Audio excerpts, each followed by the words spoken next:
The editors of my memoir, Feeding on Dreams, just translated into Farsi, have asked me to make a statement, speak to the public in Iran. And in order to write this book, which tells of my exile and return to Chile and my fight against the dictatorship along with the people of Chile and the world, in order to get there, I needed to, before that really, figure out the relationship between tyranny and literature and beauty. And so this is basically what I feel is behind everything that is in that book. Because literature is essentially an act of creative freedom. It will always be against tyranny. This often takes the form, when there is an oppressive regime, of a direct confrontation with the authorities and hymns of hope for those who defy that oppression.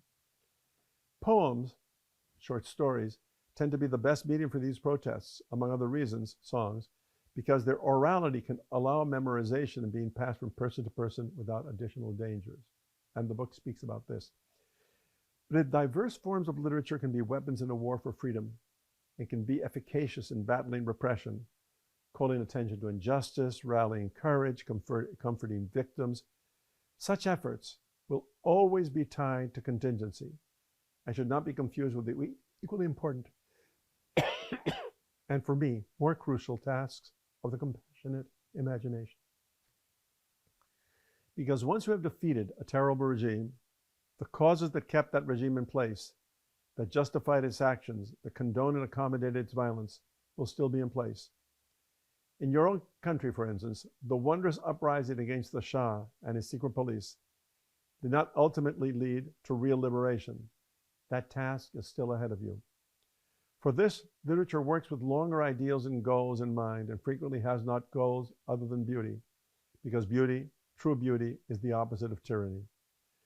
The fundamental change is inside each of us, in the home, both solitary and with others, that novels, stories, poems, plays, epics, memoirs, essays create, in the questioning of our deepest selves, which is part of the question of the world as we find it.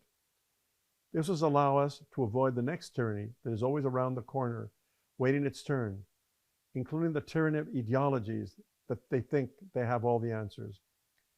It is an ongoing struggle and one worth waging over and over again.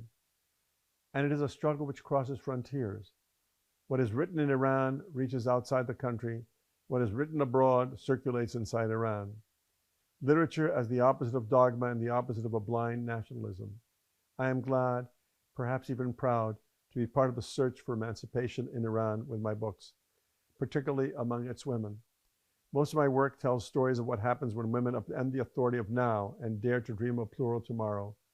That is what's happening right now in your country.